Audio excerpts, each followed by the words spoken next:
Is my child dealing with trauma or just normal hardships in life? And what about me? Is that hard thing I'm dealing with a trauma response? We're going to answer those questions in today's podcast. Hi, everyone. It's Natalie. Thanks for being here today. Trauma, what is it? Why do we need to be aware of trauma in ourselves and what could potentially be trauma in our kids? Also, I want to talk today about when does a child or when do you need professional help? Also, we're going to talk about how can you speed up recovery from trauma?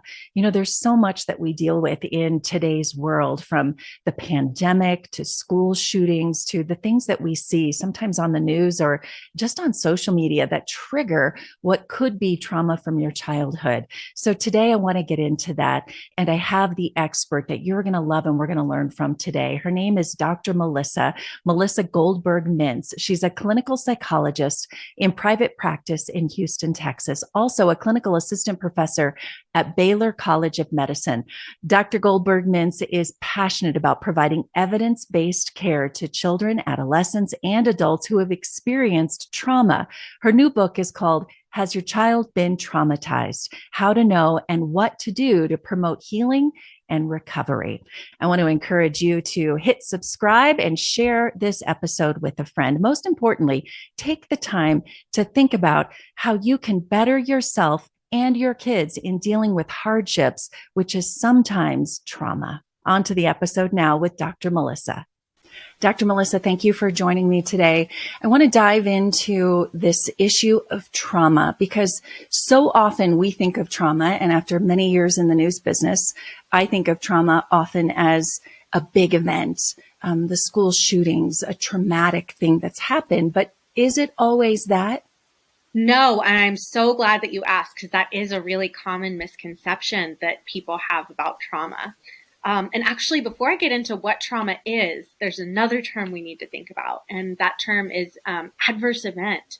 So an adverse event is something big, like a school shooting, or, something more commonplace, like a car crash, or, a natural disaster, or being bullied at school. So all these things are adverse events that can impact kids. And if there's not a natural recovery from this event, then trauma can develop in the body. So trauma and, as you put it, adverse events, it's going to happen to everyone. I mean, that's what builds our resiliency and our character and so much of that. But that response you're talking about is what I want to get into, and how we help our kids and ourselves deal with that. Right. Yes, absolutely. Yeah. And I think you're so right. They're so pervasive. So many studies have shown, like in our country, before kids hit their 18th birthday, most kids will experience some type of adverse event. So you're spot on with that. So let's talk about how we deal with that. First of all, let's identify what those things might be. You mentioned a few of them, but let's identify what more of those types of things might be. Sure. So some of the most common are sexual abuse, sexual violence in a dating relationship, physical abuse, witnessing domestic violence, having a parent that has mental illness or substance abuse issues, witnessing community violence. But they can really be anything. So like I've seen kids who've been attacked by the family pet and had that turn into trauma. Or being thrown into a pool at a party and not knowing how to swim. Like all these things just sound so ordinary, but they absolutely have the potential to traumatize. That's a lot of things. You also mentioned bullying, or somebody. We hear so much now about sexting, or someone saying something mean about a kid in a text, and they have that fear that people are going to see them differently than everyone else. I mean, are those adverse events and trauma type things as well? Yeah, so it can be, is what I'll say. So many of these things that, have the potential to turn into trauma, two kids could experience literally the exact same thing, and one might go on to be traumatized and another might not be faced by it at all. So how do we know? That's what I think is important as a parent, to say, okay, this bad thing happened to my kid. Were they traumatized, or are they just going to bounce back and they're fine? Right. Yes. So what I tell parents to look for in their kids is a change from baseline behavior. So things like eating, sleeping, socializing, academic functioning. If you've got a kid who just loves sleep, who, is not an issue to get into bed at night and loves sleeping in on the weekends, who now all of a sudden is trying to avoid bedtime, and is constantly tired, that might be a red flag. If you had a kid who loved eating and who was super enthusiastic about snack time in between meals, who now isn't hungry, red flag. If you had a kid who was did not have a super big appetite to begin with, and then something scary happened and they stayed about the same, that is not as concerning as when we notice those big changes in baseline. So I have two older girls in college and then a 13-year-old boy. And so much of this age, tween years, is different though. I mean, he can have a day where he's starving and then a day where he's like, I'm not interested. And so those identifiers that you're giving me, we really have to know our kids' baseline and watch for trends, I'm assuming. Yes, absolutely. Yeah. So one day is not enough to concern me, but especially, if you've got a kid and it's about a month after something scary happened and they're still having sleep avoidance or nightmares or something like that, and it's not just like some one-off thing, then yes, that would be a red flag to me. Okay, so I'm hearing you say, so I want to give parents a checklist, and we can put some of this in the show notes: sleep issues, eating issues. What else? Those are the two main ones I just heard. What are the other red flags we might watch for? Social issues. So if you had a kid that was a social butterfly who now just wants to spend the weekends in the room by themselves, that would be a red flag. And even issues in the family. So if you had a kid who liked to joke around with brothers or sisters and, things like that, who now is just trying to stay in their room, doesn't want to come down to the family meal, or is coming, but is kind of sullen and not really participating and just picking at their food, that would be a red flag. If you had a kid who loved learning and was enthusiastic about school, but now doesn't want to go or isn't paying attention, is distracted, you're getting reports from the teacher, that would be a red flag. So really any of these things that is just a normal part of your kid's day-to-day life, if you're noticing an ongoing change there, that might be a little concerning. So we see these things, say you're identifying something and you're thinking, okay, time to act. What do you do? Yeah, absolutely. And so I think it would, let me actually add something else too. So when I talk to parents, I tell them, look for these changes in baseline. But when I talk to professionals and do professional trainings, we're looking for something a little bit more specific. So we're looking for symptoms of post-traumatic stress if there's a kid who's experienced an adverse event. And so these symptoms fall into 5 different categories.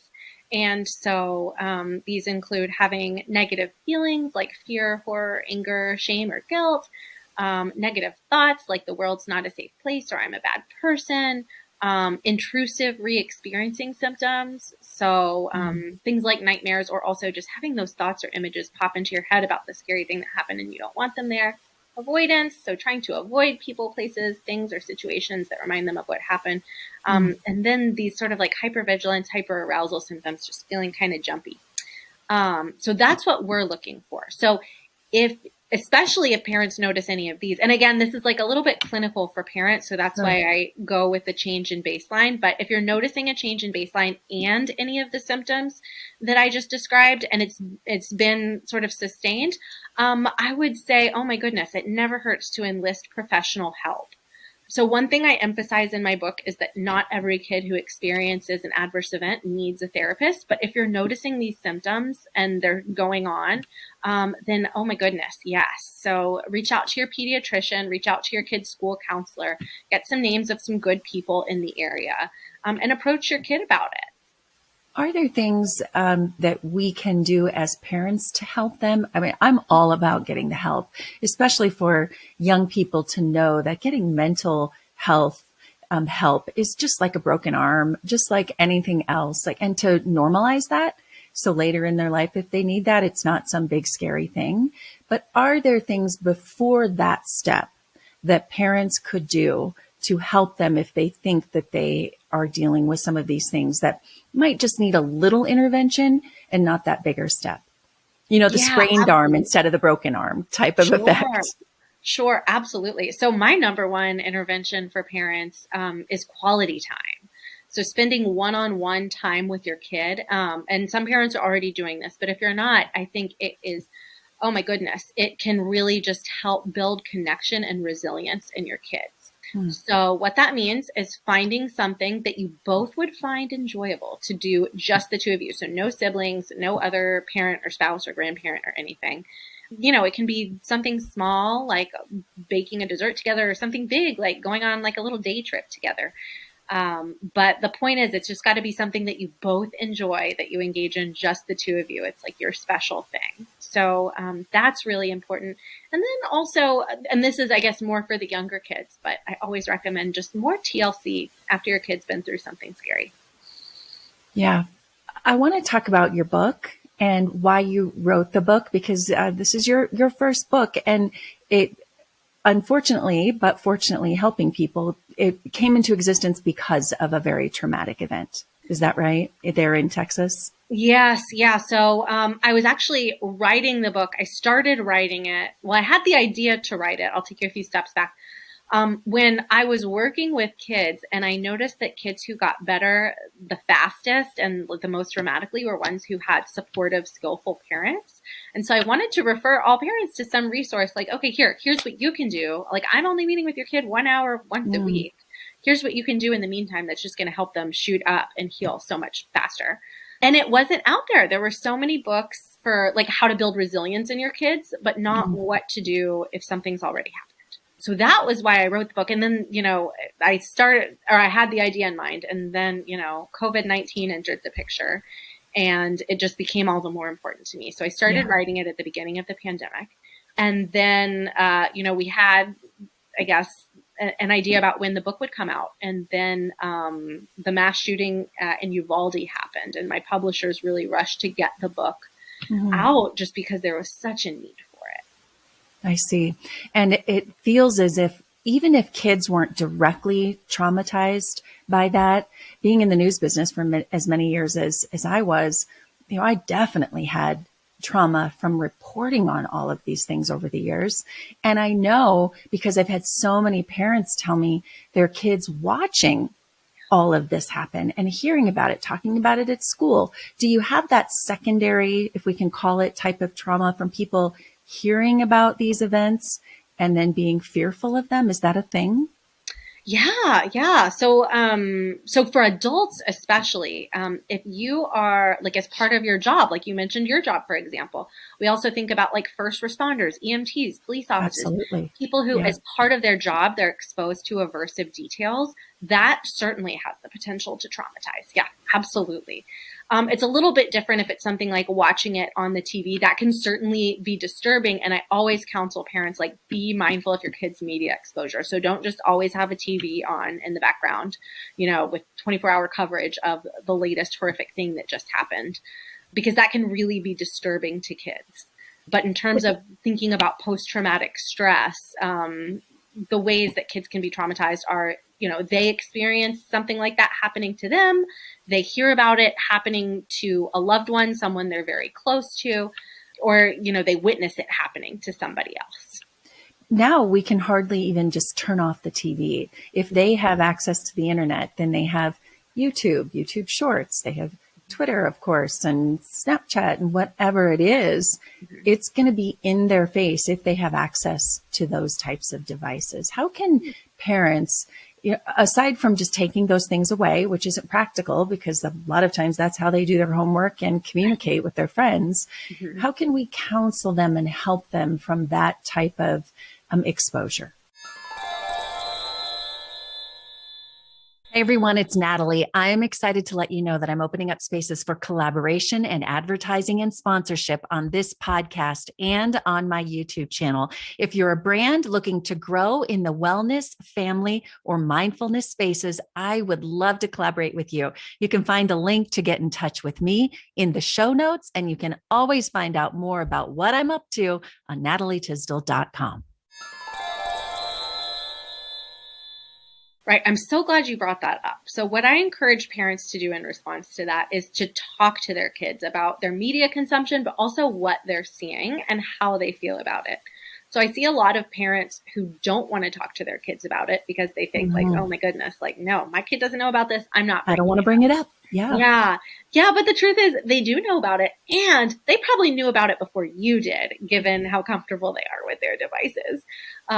So really what is most helpful is talking to them about it. Like, okay, so did you hear about what happened in Uvalde or wherever? What did you hear? And how do you feel about that? So those sorts of questions can be really helpful in talking to your kids about it, so that if they have burning questions or, if they are feeling unsafe at school, they can come to you with that rather than just kind of holding it in. Yeah. Can we talk about trauma later? So maybe you didn't know something that happened to your child at a young age. And it could be a big event. We talk about, they were at a sleepover and something happened with another adult, or they were scared to tell you. Now, those are big, but I also mean smaller things too. They were bullied and they never told you. And I don't mean to minimize that because that's a big deal. Sure. But something that you find out about later, and that your child or even you as an adult have a trauma response. Can you talk about what that is and how we should deal with that?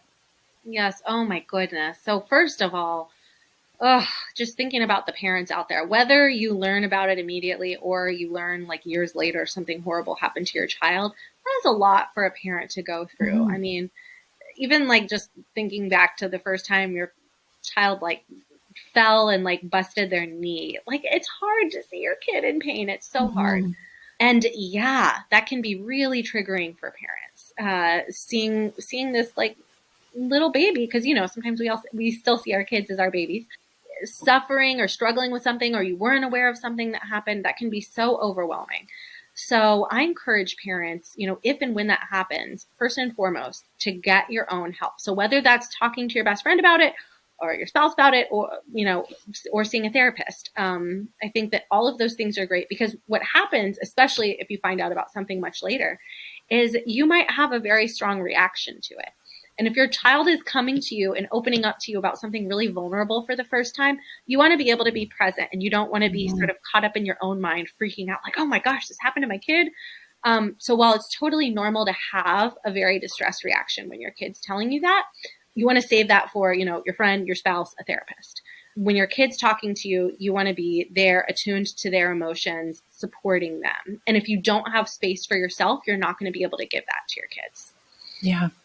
What about as an adult? You don't realize that your response is a trauma response. Say there was, I'm using an example, but there are so many things. Say there was domestic violence in your house, and as an adult, you have a trauma response in a lot of different scenarios. How do we start to identify those responses? Because I think for a lot of people, they don't realize that's what they dealt with when they were young, and that's why they're responding so emotionally or in an adverse way.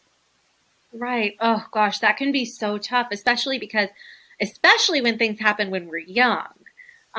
It can, and especially when they happen in our family, it can seem normal. Like you mentioned, domestic violence. Yeah. Like, you just think that's the way it is. Yeah. And, that's all you ever knew.